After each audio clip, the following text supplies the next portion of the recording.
Hello, everyone. Welcome to BizChicks TV. This is the place where you can find tips and tools to help you do business better and help you run a profitable business that's fun to run. We're here to help you take the hassle out of your hustle.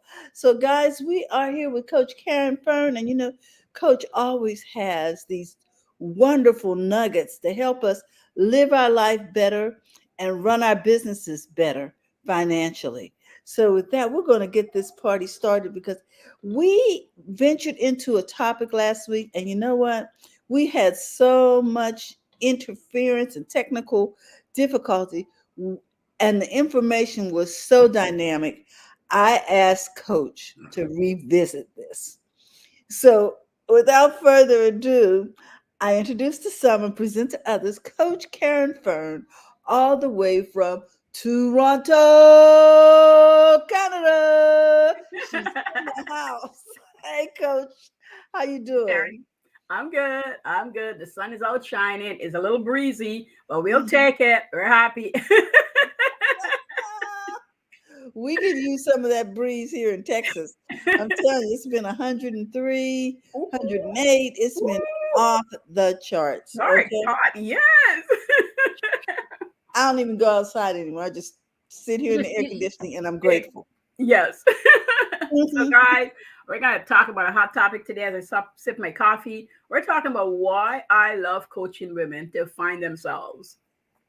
And I tell Mhm. you, this topic is so near and dear to my heart because I myself had to find myself. And it's so near and dear to me. And I've helped so many women find themselves. And one of the reasons I renamed my coaching firm, I call it Coach Naturally. It's because we do things naturally. We let it come to us. We work off of our God given talents, and it's so much smoother. It's so much with aligned within who the person is, so that they can get things done. Okay, Mhm. and today we're going to cover a couple of things. 3 points.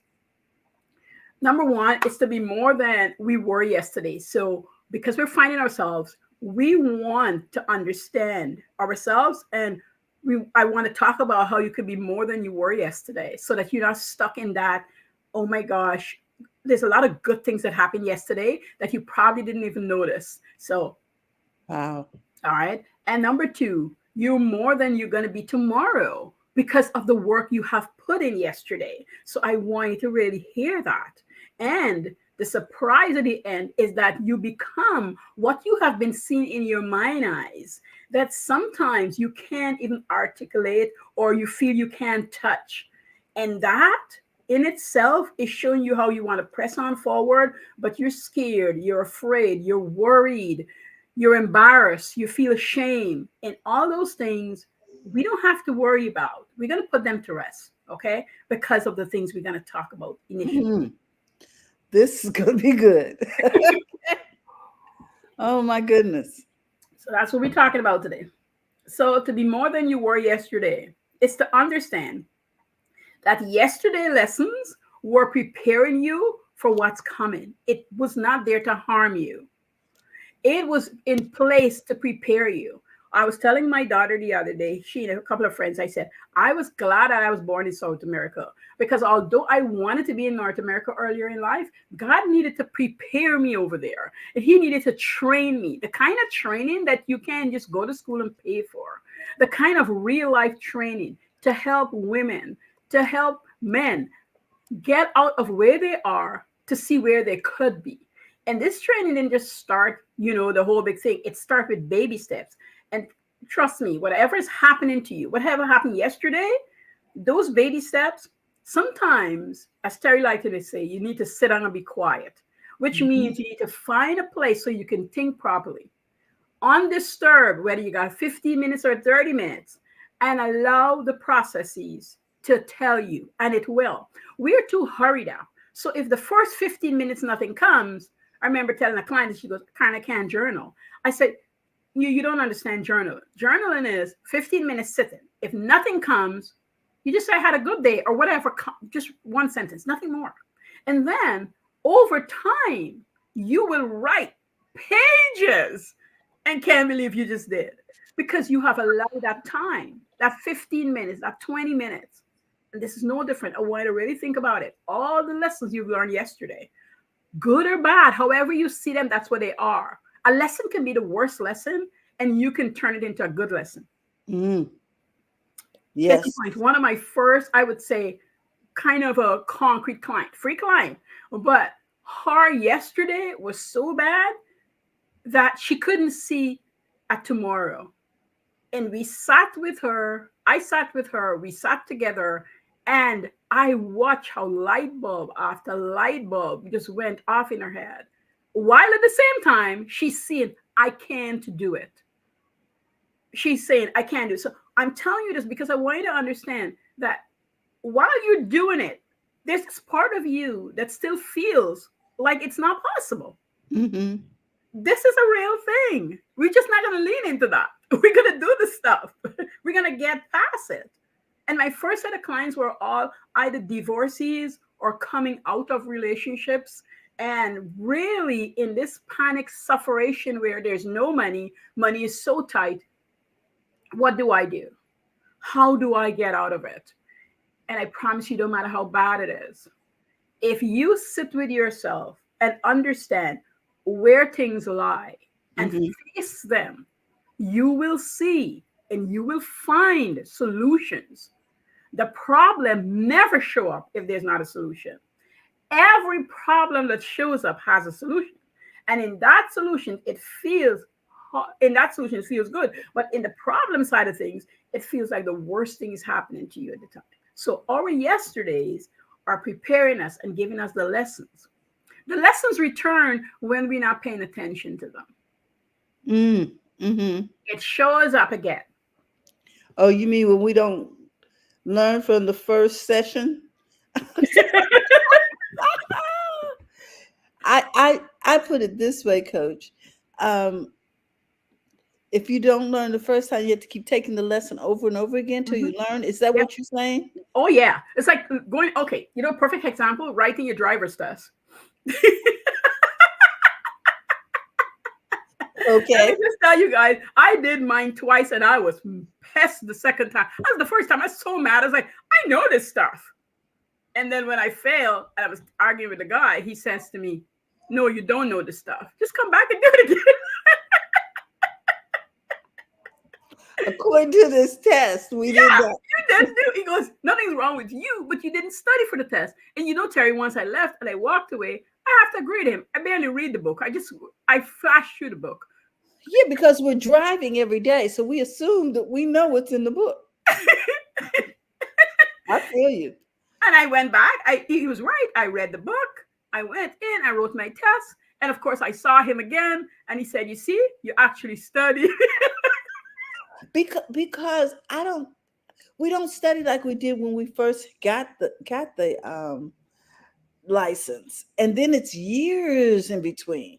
You know what I mean? Decades in some cases. Something may have changed. Something may have been added. Things have changed. And so, guys, whatever happened yesterday, whatever you learned yesterday, go check upon it. Don't stay there, but go check Mhm. upon it because right into number 2, that will be your beautiful tomorrows. All the people, and let's not count out young people. If you're in your 20s, you learn some things as teenagers. If you're in your 30s, you learn something from teenage to your 20s. If you're in your 40s, and on and on. So you're coming in with experience. Every time somebody said to me, I don't have anything, I don't know what to do, I don't know anything, this is all I know. Well, within all you know is so much. Like, case in point, my mom had been a housekeeper most of her life, other than doing businesses on the side. And I would say to her, I don't think you understand your skill level. And she's like, no, it's nothing big. I'm like, Mom, you are managing a household of Mhm. 5 people. Mhm. You do the shopping, you do the cooking, you organize them so that they can function well. The Mhm. parents don't blink an eye. As soon as you're going to be there, the parents, that's it. They're looking to you to see what's going to happen. Your word is golden. The kids come to you and then to their mom. I said, think Mm. about all those skills that you have. when they have a big function and they're going to bring in caterers or what have you, who do they sit and consult? You before the caterer. You've got Wisdom. skills. You just don't see them. And like we went through a whole lot of things. And this is what I'm saying to you guys. You got so much skills. So she's got organizational skills. She's got an eye for design, and that's why she's being consulted so that the food is important. The ladies say to her, you know, this is the clientele that's going to be here because she had a little business on the side. And what do you think for palette wise and looks, design, palette wise, taste buds? She's keeping the house afloat. She's looking at their budget and watching what's going on. And if you don't think there's a budget, when she has to see what's in the cupboards and in the fridge and understand what needs to come and what's going to be a waste, that is looking at your budget too, guys. It's not only looking at your money, it's looking at all the things. The kids are going back to school. What is their need? What do they need to have? She'll be able to account and say, hey, they just need 2 new pants and a shirt because they're uniform school. They don't need the whole thing. The shoes can still last another 3 months. All those are skills she never even realized that she was contributing to this family as a housekeeper, as a house manager, because she surpassed. And that's the other thing. People don't realize you can be a cleaner. You can be a cook. You can be a house manager that govern over all these things that get happening in the household.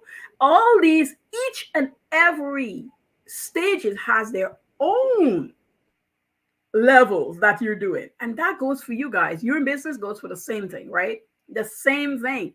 For your tomorrow to be grand, you got to see what you did yesterday. You got to see the things you did yesterday, the lesson you've learned, the things you've overcome, the problems you've solved, the monies you've grown, even if it's not in your pocket now. You've made some money. Okay, you made a mess, but you've made some money. You know how to make the money. Maybe you haven't learned yet how to distribute the money, but you've learned how to make the money. And you can do it again. And don't let nobody tell you you can't do it again. This is the other part. Don't let nobody tell you you can do it again. I'm here to tell you can do it again. And you might have to start small because you might not have understand how money works. So if you know you want $100,000 and right now you don't understand how to handle it, maybe you want to reach for $1,000 and then you keep doubling it until you get there. Because here's the best news about watching your money grow is understanding it at every level. At every level. If your household only need $3,000 to $5,000 to run, and you're trying to get $10,000, here's what I promise you, and I want you to understand. You need to know that the household need to run, and I don't mean just buy food and pay your bills. I mean buy food, pay your bills, money aside for travel, maintenance of the car if it breaks down. Those sort of things are in place. And there's a cash flow happening that you're not screaming if something happened. Your job is to find out from you what you're going to do with the other 5,000, the other 4,000, the other 3,000. And here is why this is important. When you can't explain it to yourself because you're not used to money, it's going to disappear. And the gremlins, I call them, will come for it. And it didn't matter who's the gremlin. It didn't matter if it's your child, a neighbor, your church. It didn't matter. Gremlins are going to come and get your money. So you have to decide where you're going to invest that money, because that's what I want you to do. Where are you going to invest that money and how you're going to invest the money and what's going to be liquid. And then I want you to stick to it like nobody's business and don't touch it. I was in my career job and a friend of mine always said to me, she said, Caren, you're always teaching. I get to the bank and they'll tell her that several times we meet. And one day she said to me, she said, Caren, I want to ask you something. And she said, I said, well, you work at a bank. She goes, yeah, but I don't know this. So I'm going to learn from you. Okay. 6 months later, she couldn't wait. She's calling out to me. She's like, I just want you to know, got $7,000 saved. I'm like, say what? She go, yeah. Oh, whoa. I listened and I applied what you told me.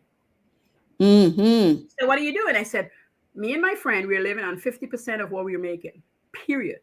Because we were broke, college student, and we didn't have any money and we didn't die. She wants to get married. I want to buy a house. We're living off of 50% of what we're making. Amazing. Really doing it. We're doing it. And she wanted to know how. I didn't even think it was big and important. So I took what I gave my friend, came back to her. I said, this is what we're doing. This is why we're doing it. And she just applied it. So little building, little building, little building. I call it little dribbles. And will get you to wherever you need to be.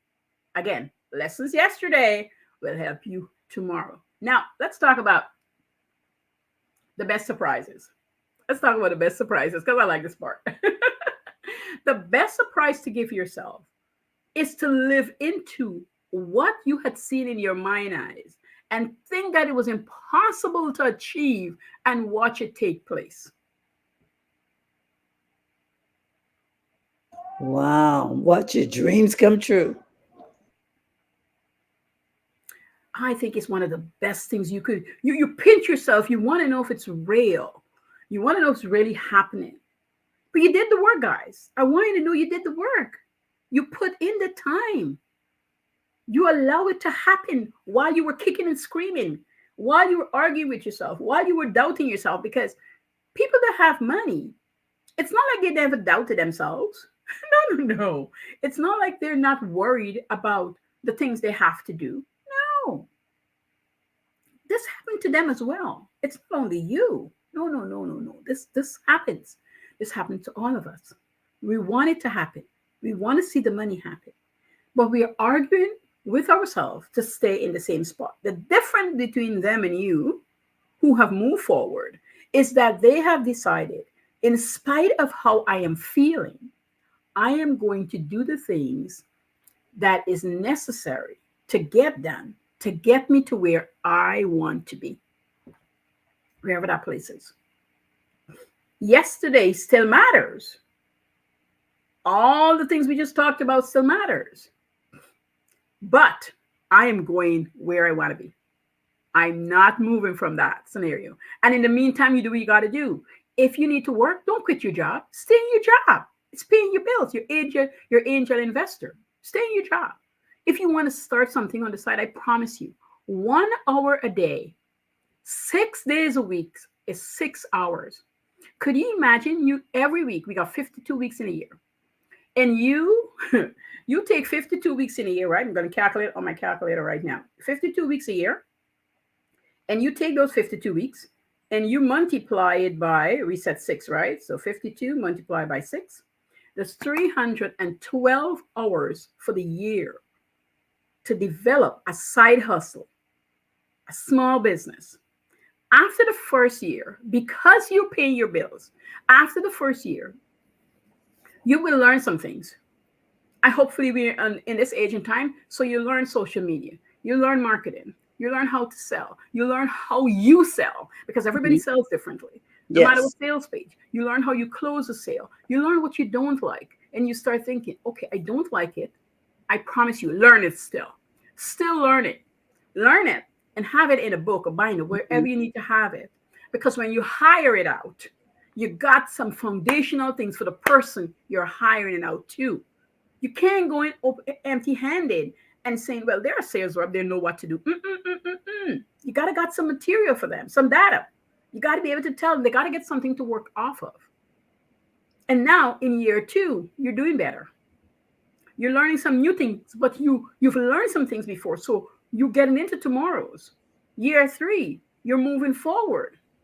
Year 1 is hard, but year 2, you start learning a little bit about money. Maybe all you made in year 1 was $1,000 or $5,000. I was listening to a soap artist talk about that yesterday. She said in year 1 we made $5,000, and I was jumping up and down. But then she realized that she already made $5,000. They in revenue, yes, but they didn't make any money. But in year 2 they made $20,000, and in year 3 they made $30,000. What changed? She started taking the lessons of yesterday, applying it to the tomorrows, and then actually understanding, hey, this is something I could do. Don't leave your job before you're there because you're going to suffer. I just want to tell you this. I am not saying this in a bad way. I'm just letting you know you're going to suffer. You're going to suffer from not having enough money, and you're going to starve. Okay, how much is in your bank account? Because you weren't ready. You need to leave when you're ready. Don't leave before you're ready. Don't leave because somebody get you vexed, somebody annoy you at work. No, they are helping you. The annoyances that we don't like to hear about help us in ways that it's at the time it doesn't look so. If you have somebody who is very annoying, I want you to find out why they're annoying. You don't need to ask them. You need to watch their movements and learn their attitude. Here's Mm-hmm. why. Those are the people you don't want as clients. So start to Ooh. watch them. When you watch and observe what you don't want. Because we're always saying what we want. But what is it you don't want? I want those kind of people as clients. No, no, no, no, no. I don't want to work with them. Mm-mm. And find a way to talk to them.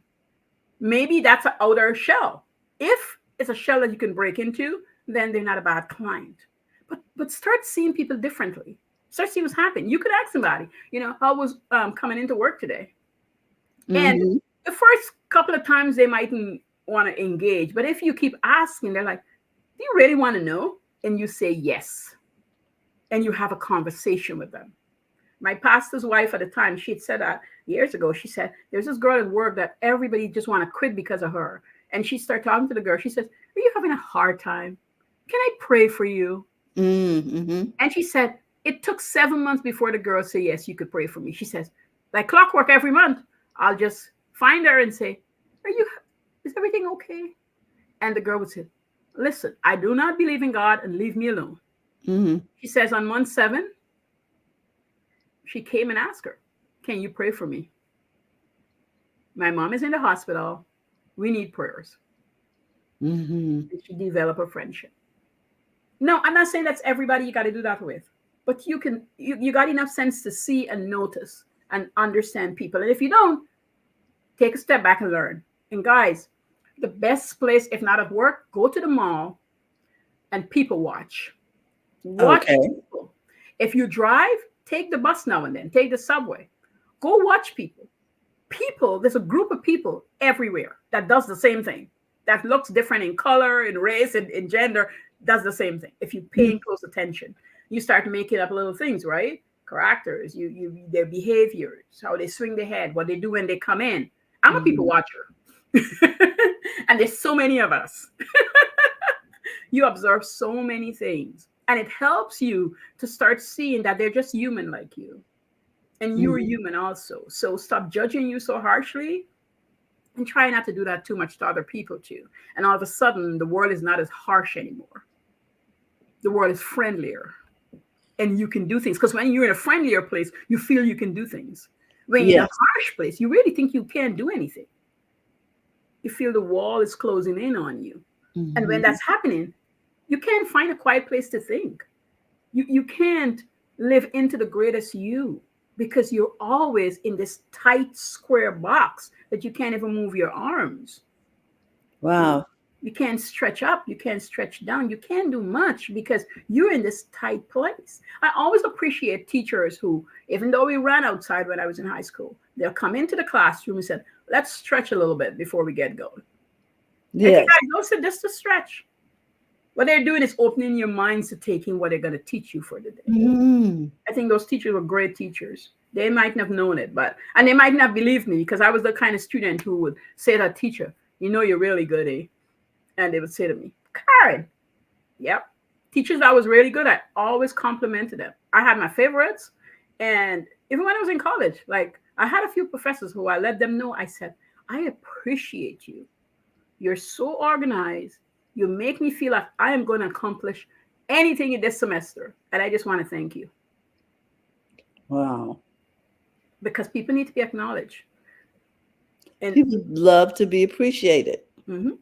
And people complain about teachers, they complain about professors, they whine. But one of them specifically, she says, "Caren, this is a rare treat. We don't get to hear this." So I whined and knew, "I really feel special that you came to tell me." I said, "Because you are. Mm-hmm. You are." She was.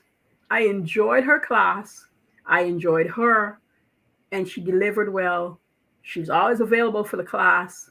She let us know her timeline, and most did, but she, I think, went out of her way for people. And I just wanted her to know that she was really doing a fantastic job. And when you talk to people, you learn a lot of things because a lot of those professors professors had their PhD and what have you. She wasn't one of them. And little did I know, she felt below the rest of professors because she didn't have hers. Because she came in from experience. She got her master's and, blah, blah. But she came in because of experience. She got a job from experience, not necessarily from the educational part of things compared to my other professors. And so she told me eventually, she said, I never feel like I was up to par with them. I said, Wendy, girl, your class. You're dynamic, you deliver. We understood. We write an exam with you and we were feeling so good after. The information was good. So went off a little bit there. But guys, when you start this is why I love having women find us out, because when you start finding out who you are, and these sort of things I'm talking about is let you find out who you are, so that you can come back to it, so that you have a place to come back to. I call it your evidence book, your evidence bundle, your evidence place. Like when hard times come, you can go back and say, hey, Caren, I coached 5 women. Caren, I did X, Y, and Z. Caren, I teach and do this. Call your name out and explain to you what you have done. Caren, I've made $1 million before. I don't have all of it right now, but I have. Caren, at one time in my life, I used to make over $40,000 a month. What happened? Girl, what happened within the time? Why did that disappear? And be honest. Life happened, Caren. You had kids. You bought a home. You had cars. They failed you. You had to replace them. Somebody got sick. You're out of work for a year. It's no joke to carry yourself for a whole year without a salary. Like, you got to explain to you, because we tend to forget about ourselves and all the things we've accomplished yesterday. We do. But you have the evidence to go back to. I know everybody said, but it's in my head. No. You think it's in your head. When you are able to pick up the notepad and actually read from it, it makes way more sense. You know why? It's like if you're reading about somebody else. Because if I say you to read about anybody else, YouTube, books, or whatever, you're going to praise them up and down. But because it's in your head, you don't do the same for yourself. And this is why I want you to have the physical evidence, so you can go back and you can say, yes, I did that. I really did. Wow. That is really good. That is really good. I think we do tend to, when we're going through something, we forget about all the victories that we've had, all the successes that we've had, all the people we helped. Yes. How we rescued ourselves. Yes. Throughout the years, because we're experiencing something that we hadn't anticipated. Yes. And that's why we've been like that. A friend of mine, when my cleaning company was only about 3 years old at the time, and he came to me, he says, Caren, I want to take you someplace. I said, I don't have the time. He said, Caren, I really need you. I wasn't coaching then. And he took me to the mechanic shop. I was like, nothing's wrong with my car. He goes, a friend of mine just opened a mechanic shop, and I want you to talk to him. He needs to hear you. I didn't see myself in this position at the time. And I went in, I asked him what's going on. He was at his desk, his head was bowed. I asked him what's happening. He says, I don't know, I'm going to have to close the shop. I said, why? He says, I got the cars. I got a couple of guys working here, but I don't think we're going to make it. I said, okay, let me have a look at the books. He looked up, he said, what? I said, Mike, just send me in. Mike assumed I'm good with money, so let me see what's going on in the books.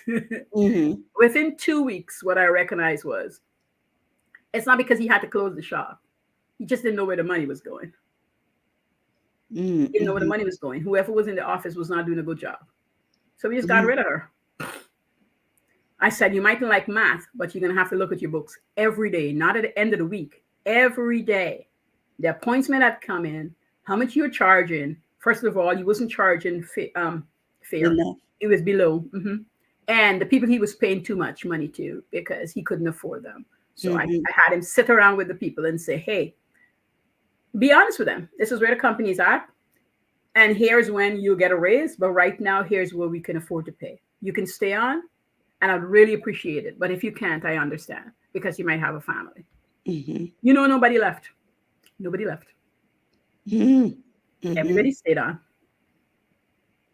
For the longest while, he was like, "Kind anything your car need, bring it." It was a new car, so I didn't need to car it. But he was just so appreciative, you know. He said, "What Mm-hmm. told me about you?" But I was like, well, you know, I try to help my people if they need help. That's about it. I wasn't coaching or anything at the time. I just helped him out. I was just going checking on him randomly, see what's going on. I'm like, okay, no, this is how much is the oil change these days. This is how much you're going to charge. This is what you're going to do. This is how you're going to upsell. And you're going to see what is needed when the car come in. Make sure that you're checking it thoroughly. Make sure everything is right on. You don't have to do it right away, but you give them a list of what's coming up necessarily and when they should come back and check that out and how they can. You can even advise them, safe towards it, guys, and come back and we'll do a good job. I remember the last time I've been there, Terry, you can't get a space to park. You can't get a space to park. Well, there's nothing like good service. Yes. And he was We a will really we good will guy. pay more for good service. Yes. And Yes. we will pay more to be treated with respect. Yes. Yes. And that's Because what I want. I'm telling you, there's nothing worse than going into a auto repair place and people talk down to you. A, because you're a woman, they assume you Yes. don't know. Yes. And B, they're looking like, oh, we're going to just Mm-hmm. take this person for Yeah. all they have. Yeah. And that's what I was able to tell him from a woman point of view. I told him, I said, this is the hardest thing for women in cars. I've been to the car, I got my exhaust fixed, and the guy watched me and he said to me, we're going to have to change the exhaust and we're going to have to do this, this, and that. And I said to him, if you touch my exhaust, I'm going to call the cops because this is a new exhaust I put on 2 weeks ago. Mm-hmm. I've been.